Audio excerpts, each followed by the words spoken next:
Well, welcome to Estate Talks. I'm George Compton, publisher of Executorium. Estate administration can be a challenge. Executorium seeks to provide a view of the landscape. Estate Talks are short format videos, about 5 to 10 minutes, and our goal is to provide the executor with estate administration context, resources, and information. Today, our guest is Sam Richardson. He's the owner of It's All Good. It's All Good is a junk removal company in Northern Virginia specializing in estate cleanouts and downsizing. So, hello, Sam. Hey, George, how's it going? It's going good. Thank you for joining us. Let's get right at it. You were an executor, right?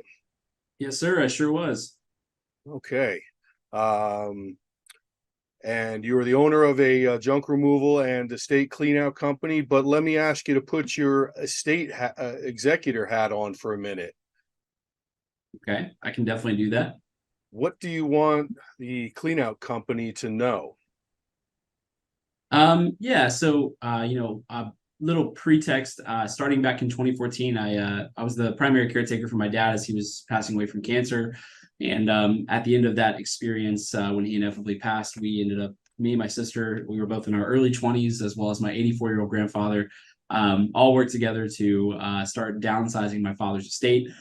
That being said, there's certainly some things, especially that's what led me to starting a junk removal business. And now that I'm in those shoes, there's some things that looking back in the executor seat or somebody who's just having to deal with an estate that I would have really have loved to know from my perspective now.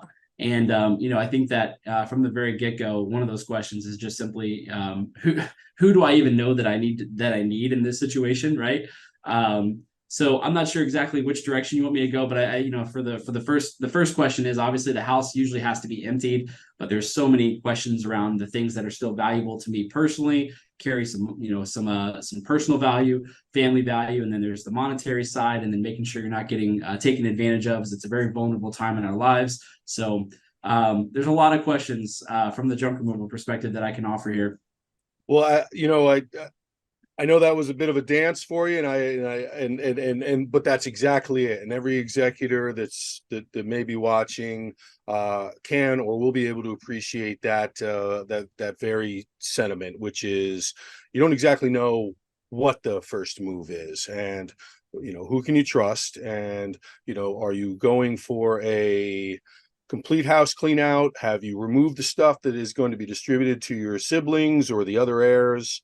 What about emotional contents and things of that nature? So I think a question that could sum this up would be understanding that every estate is different. You've got, one bedroom apartments, I'm sure, and you've got mansions with multiple rooms and a lot of square feet. So those are different situations.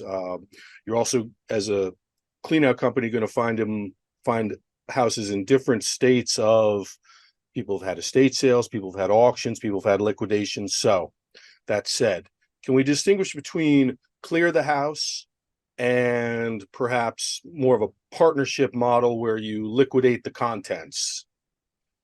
Absolutely. And this is a really good distinction. I'm glad that you framed it that way. So there's the first and foremost, there is the kind of I have little to no support, right? Think about if you're family member or somebody you're handling the estate and it's out of your area. So it's not your hometown, or maybe you've left your hometown, you're left with an estate and you don't have any resources or really trusted people who in that area where maybe your parents were retiring or maybe grandparents. So in a situation like that, where everything's got to go, but there's a lot of stuff and you don't have a lot of kind of plays to call in terms of getting rid of it kind of organically through family, friends, colleagues, that kind of thing. One of the first things to keep in mind is that it's a huge undertaking, right? These are the types of folks where I think the term estate clean out, especially when you're talking about as a service, really comes into play, because otherwise it can be a little bit of a slower process. If you're only going to come into town for a couple of weekends to try to tackle something this, gigantic, you might be looking at a company who, kind of like us, who brands themselves as a estate clean out. This is going to be somebody who takes a high level of care to make sure that the personal belongings that you have, that your family member had, maybe some family heirlooms, photo albums, tax documents, you want these types of things to be handled with extreme caution and care, because obviously things that maybe carry sentimental value you want turned back over to you. And things that are maybe a little bit more monetary value as you're closing the estate. I know that there's a lot of things, you have a fiduciary responsibility here to make sure that money matters are taken very carefully. These types of things, bonds, that kind of stuff is turned back over to you. And this is really where you want somebody who has some longevity and really a lot of credibility in the marketplace to make sure they take care of those things. But not every project is that substantial, that large, and kind of needs that much hand holding. In some cases, it's just as simple as, like you said, an estate sale company's come in, somebody's, all my family members have already come to the home. They've gone through all the estate. We've looked through all of the belongings. Everything that's left just needs to go. These are very simple type projects, and oftentimes this is where maybe the more solely junk removal, somebody who doesn't necessarily specialize as the estate clean out person could come in and help out, and maybe even have a little bit of a price break. But you still obviously want to make sure that the items that can be recycled are getting recycled, people are insured, taking care of things, as well as there's a huge opportunity to do good in the community with donations. And of course, I'm sure you'd like to see your family's stuff, go back into the community for a second life. So hopefully that kind of gives you an answer there. Not every estate's the same, but just trying to get a kind of a broad overview there of how estate clean out versus maybe just junk removal can operate. Well, clearly I can hear the experience of your duties and responsibilities as an executor and all of that. And anyone who's watching can as well, if they've gone a little bit down the estate administration road. Yes, every estate is different. So with that said, how would you, and you mentioned this a little in the previous answer, how would you vet a company for handling your estate clean out? I'll answer this as transparently as I would if I was doing another estate outside of my market and outside of where my company exists. This is exactly the approach I would take. The first thing I would do is reach out to a professional in the kind of estate world who has a very large, oversight, such as an attorney, maybe somebody who specializes in probate, possibly like a real estate agent who specializes in kind of the estate world, somebody who I would trust and who has a very large degree of kind of regulation. That person to just call and say, hey, who do you trust for this type of work? That can usually be a really good starting point. And then they also, have probably referred this type of person before. A great question to ask those individuals, those professionals would say, have you actually personally worked with them or referred them? That's a really good indicator of how much they actually trust them. Another really key thing I think sometimes to know that doesn't necessarily deter you, but should just be considered is whether there's a financial reciprocation, like do they get paid to refer a company? I think sometimes that can potentially be something to consider and weigh as you're balancing out trust and who's coming from who. Then the other side of it is if for some reason you can't get a really good pulse on anybody or nobody has a good contact, because junk removal is still fairly new in the marketplace. If they don't have a trusted professional, you can go look online. Google does a really good job, I think, of listing people honestly and fairly. You have to be careful just looking at reviews, because sometimes those can be a little bit inflated due to some different ways of getting around it. But call the company up and you really want to ask them a few major things. One, are you properly insured? So you're looking at, really decent insurance. You want to make sure that all of their employees are vetted to some degree. So having background checked employees a lot of times is a really important question to ask. You also want to ask if they would be willing to provide a certificate of insurance. That's maybe Certainly not necessary. Yeah, not necessary for all occasions, but certainly a good one to just kind of test the integrity. And then the last thing is just ask them how long they've been in business. And then, of course, what happens to the things that you find inside the home as you're going through things? What does that look like? And then that leads you into the pricing and all that good stuff. But those questions for sure should be just the starting point of I'm even going to entertain working with this organization. Okay, excellent. What about this is grandfather stuff, seems ancient, but what about the Better Business Bureau? Would you use them as a good vetting point? I would say Better Business Bureau is great for, pretty well established businesses will often be on the Better Business Bureau. Because the Better Business Bureau is a paid organization, and a lot of businesses kind of, there's so many things you can pay to kind of gain credibility these days. But I will say a lot of really good companies do have a good Better Business Bureau presence, but I don't know that you'll find maybe a huge percentage of companies that are in our industry represented on the Better Business Bureau, at least not until they get to maybe a national franchise level. Right. Okay, good. Uh I think one thing is fair to point out is, there is no association or standardization of junk clean out and estate clean out companies. So even more so, your counsel on how to vet just the right company for your situation is very important. My next question would be, prior to clean out day as an executor, how would you prep the property? Mm, really good question.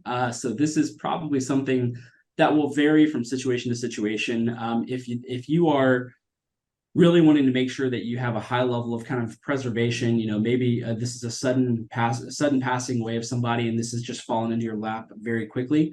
In a lot of cases, you're going to want to try to go in the home, go into the estate. In my case, I was even going through storage units that were packed to the brim, and some other offsite, storage.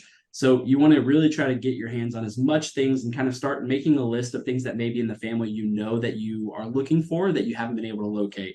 So once you have a really good listed idea for as it pertains to junk removal, estate cleanouts, this kind of thing, you want to make sure that all the items you're looking for are detailed and noted so that whoever you get involved, whether it be just an estate cleanout service, maybe even a professional organizer or some of the other people who kind of get involved at this stage, that they have something to go off of and that they can help find and locate for you. We operate off of these all the time, and it really helps us to be very precise in making sure, because you're talking about sometimes upwards of 10 to 12, 15 people inside of a home. Everyone needs to be on the same game plan, looking for the same things, especially if they carry sentimental value. And then the other thing is that you want to make sure that you don't, I guess, let me say this, you don't have to do it all in one giant go if your situation allows.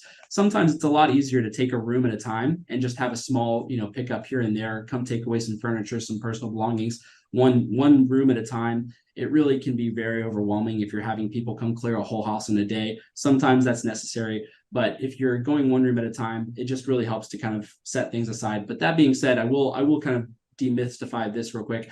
You don't have to separate things from donation, junk removal, recycling. In most cases, a lot of the companies in our industry will often do that right there on site. It doesn't have to be done prior to our arrival. It saves you a lot of time as you're kind of going through things without having to pre-sort.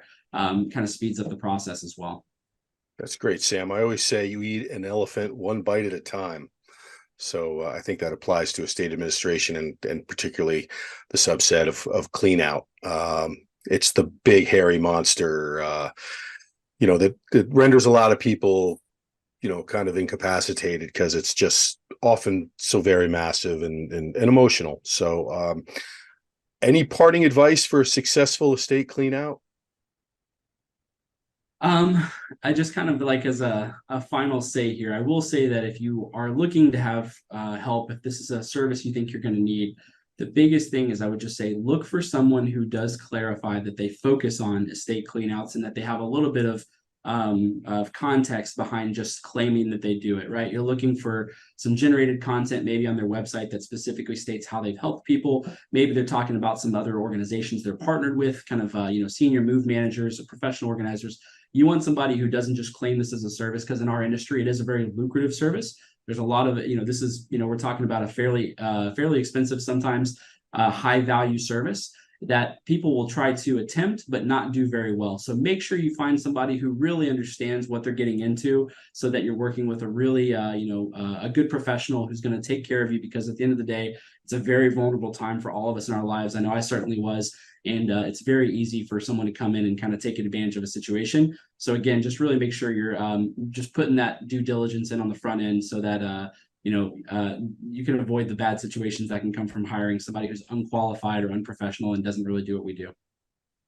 Thank you, Sam. That's the whole point of this. We want executors to, miss some of those pain points, and your knowledge and advice is very helpful. And I want to thank you for your time being on in the middle of the day. Sam Richardson of It's All Good in Northern Virginia. Thank you.